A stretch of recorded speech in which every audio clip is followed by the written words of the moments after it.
ഇത് മന്തിമഞ്ചലിൻ്റെ full video. കാരണം ഞങ്ങൾ അവിടെ ചെന്നപ്പോൾ തന്നെ ഇതാണ് അത്രയും ക്രൗഡൊക്കെ ഉണ്ടായിരുന്നു. കാരണം അത് നേരത്തെ വീഡിയോയിൽ ഞാൻ തിന്നുന്നത് മാത്രമേ ഉള്ളൂ. ഇത് നമ്മളെ അർബാബ്. കാരണം ഞങ്ങൾ ബീഫ് മന്തിക്ക് എത്ര എനിക്ക് തോന്നുന്നത് എത്ര ഒരാൾക്ക് 230 റുപ്യ അതായത് ആയിട്ടുണ്ട്. അപ്പോൾ 460 റുപ്യ ആയിട്ടായി. പിന്നെ GST ഒന്നും ഇല്ല തോന്നുന്നുണ്ട്. അത് ഉണ്ടാവില്ലല്ലോ, ഫുഡല്ലേ, ഈ സാധനത്തിനൊന്നും ഉണ്ടാവില്ല തോന്നുന്നുണ്ട്.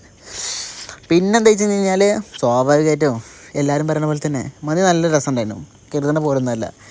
അപ്പോൾ പിന്നെ ഓൻ്റെ കാട്ടിക്കൂട്ടലൊക്കെ ഞാൻ ഇങ്ങനെ എടുക്കണോ? കാരണം ആരുടെ മോന്തയാണോ ആരുടെ ഇതാണോ കഴിച്ചിലാണോതൊന്നും പറയാൻ പറ്റില്ല.